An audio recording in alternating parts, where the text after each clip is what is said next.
Hello friends, ನಮಸ್ಕಾರ. ಸುಗುಣಾಚಿನ YouTube ಚಾನಲ್ಗೆ ಸ್ವಾಗತ. ನಾನು ನಿಮ್ಮ ಪ್ರೀತಿಯ ಸುಗುಣ. ಯಾರೆಲ್ಲ ನನ್ನ ಚಾನಲನ್ನು ಸಬ್ಸ್ಕ್ರೈಬ್ ಮಾಡ್ಕೊಂಡು ವಿಡಿಯೋ ನೋಡ್ತಿದ್ರು ಅವರೆಲ್ಲರಿಗೂ ಕೂಡ ಥ್ಯಾಂಕ್ ಯು. ಹಾಗೆಯೇ ಯಾರೆಲ್ಲ ನನ್ನ ಚಾನಲನ್ನು ಇನ್ನೂ ಸಬ್ಸ್ಕ್ರೈಬ್ ಮಾಡದೆ ವಿಡಿಯೋ ನೋಡ್ತಿದ್ರು ಪ್ಲೀಸ್ ಸಬ್ಸ್ಕ್ರೈಬ್ ಮಾಡ್ಕೊಳ್ಳಿ. ನಾನಿವತ್ತು ಒಂದು ಹೊಸ ಜಾಗಕ್ಕೆ ನಿಮ್ಮನ್ನು ಕರ್ಕೊಂಡು ಬಂದಿದ್ದೇನೆ. ಹೌದು, ಪ್ರಕೃತಿಯ ಮಡಿಲಲ್ಲಿ ಸುಂದರವಾಗಿ ಕಂಗೊಳಿಸ್ತಾ ಇರುವಂತಹ ನಾನು ಮುಪ್ಪಾನೆಯ ಲಾಂಚ್ಗೆ ನಿಮ್ಮನ್ನು ಕರ್ಕೊಂಡು ಬಂದಿದ್ದೇನೆ. ನೋಡ್ಬೋದು ನೀವು ಅಲ್ಲೇ ಕಾಣಿಸ್ತಿದೆಯಲ್ಲ, ಆ ದಡಕ್ಕೆ ನಾವೀಗ ಹೋಗಬೇಕಾಗಿದೆ. ಅಲ್ಲೊಂದು ಕಾರ್ ಕಾಣಿಸ್ತಾ ಇದೆ, ನೀವು ನೋಡ್ಬೋದು. ಆ ದಡಕ್ಕೆ ನಾವೀಗ ಹೋಗಬೇಕಾಗಿದೆ. ಹಾಗೆಯೇ ಈ ಪ್ರಕೃತಿಯ ಸುಂದರವಾದಂತಹ ಸೌಂದರ್ಯವನ್ನು ನಾನು ನಿಮ್ಮ ಮುಂದೆ ವರ್ಣಿಸ್ತಾ ಹೋಗ್ತೇನೆ.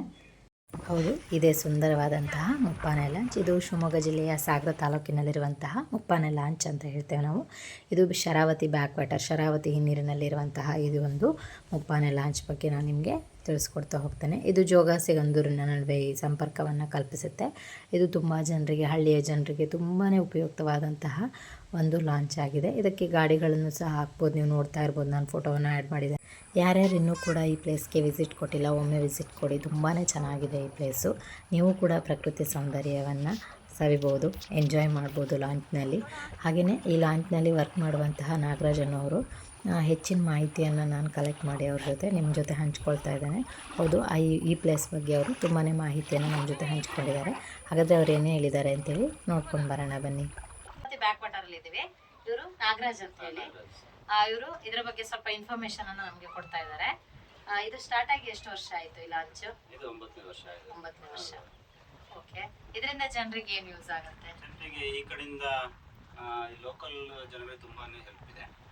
ಬಟ್ ಟೂರಿಸ್ಟಿಗೆ ಅಂದ್ರೆ ಇಲ್ಲಿ ಸಿಗಂದೂರಿಂದ ಬಂದು ಈ ಕಡೆಗೆ ಇಲ್ಲಿ ದಾಟ ಹೋದ್ರೆ ಇಲ್ಲಿ ಜೋಗ್ ಫಾಲ್ಸು, ಬಳೆ ಪದ್ಮಾವತಿ ದೇವಸ್ಥಾನ, ಈ ಕುಮಟಾ, ಸಿರ್ಸಿ, ಹೊನ್ನಾವರ ಹೋಗ್ಲಿಕ್ಕೆ ತುಂಬಾ ನಿಯರ್ ಇಷ್ಟು. ಬಟ್ ಲೋಕಲ್ ಅಂತೂ ತುಂಬಾನೇ ಬೆನಿಫಿಟ್ ಇದೆ. ಯಾಕಂತಂದ್ರೆ ಇದು ಸುತ್ತಾಕ್ ಹೋಗ್ಬೇಕಂದ್ರೆ 80 ಕಿಲೋಮೀಟರ್ ಆಗುತ್ತೆ. ಇಲ್ಲಿ ಹೋಗೋದ್ರಿಂದ ಜೋಗ್ ಫಾಲ್ಸ್ಗೆ 80 ಕಿಲೋಮೀಟರ್, ಇಲ್ಲಿ ಹೋಗೋದ್ರಿಂದ ಬರೀ 20 ಕಿಲೋಮೀಟರ್ ಒಳ್ಳೆ ದಾಟ ಹೋಗ್ಬಿಟ್ರೆ 20 ಕಿಲೋಮೀಟರ್ ಜೋಗ್ ಫಾಲ್ಸ್. ಈಚೆಗೆ 20 ಕಿಲೋಮೀಟರ್ ಹೋದ್ರೆ ಹಲ್ಕೆಯಿಂದ ಸಿಗಂದೂರಿಗೆ ಹೋದ್ರೆ 20 ಕಿಲೋಮೀಟರ್ ಸೆಂಟ್ರಲ್ ಇದೆ ನಾವು. ಹಾಗಾಗಿ ತುಂಬಾನೇ ಒಳ್ಳೆ.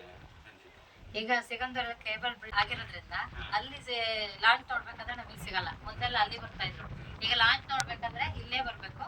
ಬಟ್ ಒಂದು ಡಿಫ್ರೆನ್ಸ್ ಏನಂದ್ರೆ ಅಲ್ಲಿ ದೊಡ್ಡದಿದೆ ಲಾಂಚು, ಇಲ್ಲಿ ಚಿಕ್ಕದಿದೆ, ಅಷ್ಟೇ ಡಿಫ್ರೆನ್ಸ್ ಇದೆ. ನೋಡೋರೆಲ್ಲ ಇಲ್ಲಿಗೆ ಬರ್ಬೋದು. ಒಂದು ಒಳ್ಳೆ ಪ್ರವಾಸಿ ತಾಣ ಅಂತ. ಹೌದು, ವ್ಯೂಸ್ ಅಂತೂ ತುಂಬಾನೇ ಚೆನ್ನಾಗಿದೆ. ಮಳೆಗಾಲದಲ್ಲಿ ಬಂದ್ರೆ ಇನ್ನೂ ಅದ್ಭುತವಾಗಿರುತ್ತೆ. ಸೆಪ್ಟೆಂಬರ್ ಬಂದ್ರೆ ತುಂಬಾ ಚೆನ್ನಾಗಿರುತ್ತೆ. ಯಾಕಂದ್ರೆ ನೀರೆಲ್ಲ ಇದೆಲ್ಲ ಫುಲ್ ಆಗಿರುತ್ತೆ. ಅವಾಗ ತುಂಬಾ ಟೈಮ್ ಹಿಡಿಯುತ್ತೆ. ಫಾಸ್ಟ್ ಇದೆ, ಬೇಗನೆ ಬಂದೋಗುತ್ತೆ. ಈಗೇನು ಹತ್ರ ಇರೋದ್ರಿಂದ ನಾವು ಹೇಳಿದ್ವಿ ಅಷ್ಟೇ. ಜಸ್ಟ್ ನೀರ್ ಫುಲ್ ಆದಾಗಾದ್ರೆ ಏನಾಗುತ್ತೆ, ಒಂಥರ ಎಂಜಾಯ್ ಮಾಡ್ಲಿಕ್ಕೆ ಚೆನ್ನಾಗಿದೆ. ಗಾಡಿ ಎಷ್ಟು ಹಾಕ್ಬೋದು ಇದರಲ್ಲಿ? ಅಂದ್ರೆ ಇಲ್ಲಿ ಚಿಕ್ಕ ಗಾಡಿ ಆದ್ರೆ ಒಂದು 3 ಗಾಡಿ ಹಾಕ್ತಿವಿ. ದೊಡ್ಡದಾದ್ರೆ ಒಂದು 2 ಕಾರ್ ಹಾಕಿ ಒಂದು ಬೈಕ್. ಈಗ 2 ವೀಲರ್ ಒಂದು ಪರ್ಸನಿಗೆ ಎಷ್ಟು ತಗೊಳ್ತಾರೆ? 10 ರೂಪಾಯಿ ಅಷ್ಟೇ. ಬೈಕಿಗೆ 10 ರೂಪಾಯಿ ತಗೊಳ್ತೀವಿ, ಕಾರಿಗೆ 50 ರೂಪಾಯಿ ತಗೊಳ್ತೀವಿ. ಇದರಲ್ಲಿ ಚಿಕ್ಕ ಗಾಡಿಗಳನ್ನಷ್ಟು ಹಾಕ್ಬೋದು. ಬಟ್ ದೊಡ್ಡದು ಬಂದ್ರೆ ಬಸ್ ಹಾಕ್ಬೋದು, ಲಾರಿ ಹಾಕ್ಬೋದು. ಟೈಮ್ ಅಂತೂ ತುಂಬಾ ಸೇವ್ ಆಗುತ್ತೆ. ಆ ಕಡೆಯಿಂದ ನಾವು ಬರ್ತೇವೆ ಅಂತ ಹೇಳಿದ್ರೆ ಅದೇ 80 ಕಿಲೋಮೀಟರ್ಸ್ 50 ಕಿಲೋಮೀಟರ್ ಸೇವ್ ಆಗುತ್ತೆ ಟೋಟಲಿ. ವಿತ್ ಟೈಮ್ ಒಂದು 80 ಕಿಲೋಮೀಟರ್ ಬಳಸ್ಕೊಂಡ್ ಬರ್ಬೇಕು ಅಂದ್ರೆ 2.5 hours ಬೇಕು. ಬಟ್ ಇಲ್ಲಿ ಹೋದ್ರೆ ಒಂದು ಜಸ್ಟ್ ಒಂದು ಹಾಫ್ ಅನ್ ಅವರ್ 30. ಅದು ಟೈಮಿಂಗ್ಸ್ ಏನು ಜನಗಳಿಗೆ ಸ್ವಲ್ಪ ಗೊತ್ತಾಗುತ್ತೆ? ಟೈಮಿಂಗ್ ಅಂದ್ರೆ ಬೆಳಗ್ಗೆ ಒಂದು 8 ಕಾಲಿಗೆ ಶುರು ಮಾಡ್ತೀವಿ. ಮುಪ್ಪಾನೆಯಿಂದ 8 ಕಾಲಿಗೆ ಇರುತ್ತೆ. ಹಲ್ಕೆ ದಡದಿಂದ ಆಚೆ ಬರುತ್ತೆ. ಸಿಗಂದೂರು ಸೈಡಿಂದ ಹಲ್ಕೆ ದಡ ಬರುತ್ತೆ. ಅಲ್ಲಿಗೆ ಒಂದು 8ವರೆಗೆ ಆ ಕಡೆಯಿಂದ ಬಿಡ್ತೀವಿ. ಮತ್ತೆ ತಿರ್ಗಾ ಮುಪ್ಪಾನೆ ಸೈಡಿಂದ ಒಂದು 9ವರೆಗೆ ಬಿಟ್ಟು ಹಲ್ಕೆ ದಡಕ್ಕೆ ಹೋಗ್ತೀವಿ. ಆ ಕಡೆ ಹಲ್ಕೆ ದಡದಿಂದ 10 ಗಂಟೆಗೆ ವಾಪಸ್ ಬರ್ತೀವಿ. ನೆಕ್ಸ್ಟ್ ಈಗ ಮುಪ್ಪಾನೆ ದಡದಿಂದ ಹಲ್ಕೆ ದಡಕ್ಕೆ 11ವರೆಗೆ ಹೋಗ್ತೀವಿ. 11ವರೆಗೆ ಹೋಗಿ ಹಲ್ಕೆ ದಡದಿಂದ ಮುಪ್ಪಾನೆ ದಡಕ್ಕೆ ಒಂದು 12ವರೆಗೆ ವಾಪಸ್ ಬರ್ತೀವಿ ಬೆಳಗ್ಗೆ. ಮಧ್ಯಾಹ್ನದ ನಂತರ ಮುಪ್ಪಾನೆ ಸೈಡಿಂದ ಒಂದು 2ವರೆಗೆ ಇರುತ್ತೆ. ಆಮೇಲೆ ಆ ಕಡೆಯಿಂದ 3ವರೆ ಇರುತ್ತೆ ಹಲ್ಕೆ ದಡದಿಂದ. Next 4ವರೆಗೆ Muppane side. ಆಮೇಲೆ 5 ಗಂಟೆಗೆ ಇರುತ್ತೆ. ನೆಕ್ಸ್ಟ್ ಲಾಸ್ಟ್ ಟ್ರಿಪ್ 5ವರೆಗಿದ್ದು ಆನಂತರ ಹಲ್ಕೆ ದಡದಿಂದ ಲಾಸ್ಟ್ 5:45 ವಾಪಸ್ ಬರ್ತೀವಿ. ಆ ಮಧ್ಯದಲ್ಲಿ ಗಾಡಿಗಳು ಜಾಸ್ತಿ ಇತ್ತು ಅಂದ್ರೆ ನಾವು ನಿರಂತರ ಹೋಗ್ತಾ ಇರ್ತೀವಿ.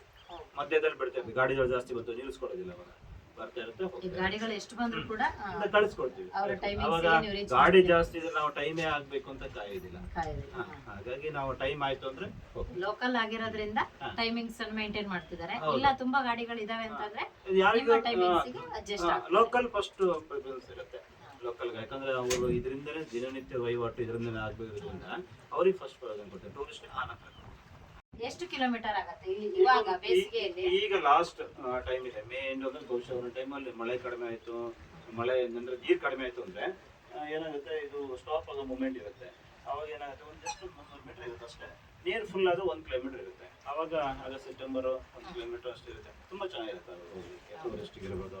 ಇವಾಗಲೂ ಒಂದು ಒಳ್ಳೆಯ ಪ್ಲೇಸ್ ಇದಕ್ಕೆ. ನೀವು ಫ್ಯಾಮಿಲಿ ಜೊತೆ ಬರ್ತೇವೆ ಅಂತ ಹೇಳಿದ್ರೆ ಒಂದು ಟ್ರಿಪ್ ಆಗತ್ತೆ. ಇಲ್ಲಿ ಜೋಗ, ಒಡನ್ಬೈಲ್, ಹಾಗೇನೆ ಈ ಒಂದು ಪ್ಲೇಸ್ ಅನ್ನು ಕೂಡ ನೋಡ್ಕೊಂಡು ಈಗ ಏನಾಗುತ್ತೆ, ಹೊರಗಡೆಯಿಂದ ಬಂದವರಿಗೆ ಒಂದು ರೂಟ್ ವೇ ಕರೆಕ್ಟ್ ಆಗಿ ಮಾಡ್ಕೊಂಡ್ ಬಂದ್ರೆ 1 ಡೇ ಸೇವ್ ಮಾಡ್ತೀವಿ.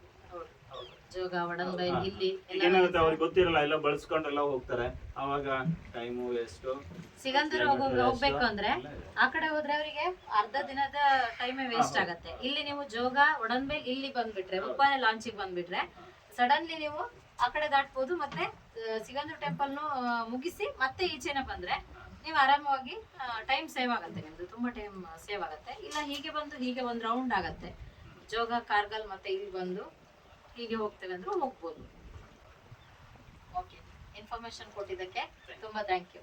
ಯಾರೆಲ್ಲ ಈ ಪ್ಲೇಸ್ಗೆ ಇನ್ನೂ ವಿಸಿಟ್ ಕೊಟ್ಟಿಲ್ಲ ಖಂಡಿತವಾಗ್ಲೂ ಒಮ್ಮೆ ವಿಸಿಟ್ ಕೊಡಿ. ನನ್ನ ವಿಡಿಯೋ ಯಾರಿಗೆಲ್ಲ ಇಷ್ಟವಾಯಿತು, ಖಂಡಿತವಾಗ್ಲೂ ಇಷ್ಟವಾದರೆ ಫ್ಯಾಮಿಲಿ ಫ್ರೆಂಡ್ಸ್ಗೆ ಶೇರ್ ಮಾಡಿ. ವಿಡಿಯೋವನ್ನು ನೋಡಿದ್ದಕ್ಕಾಗಿ ಧನ್ಯವಾದಗಳು. ಇನ್ನೊಂದು ಹೊಸ ವಿಡಿಯೋದೊಂದಿಗೆ ನಿಮ್ಮನ್ನು ಭೇಟಿ ಆಗ್ತೇನೆ. ಅಲ್ಲಿವರೆಗೂ take care, bye, thank you.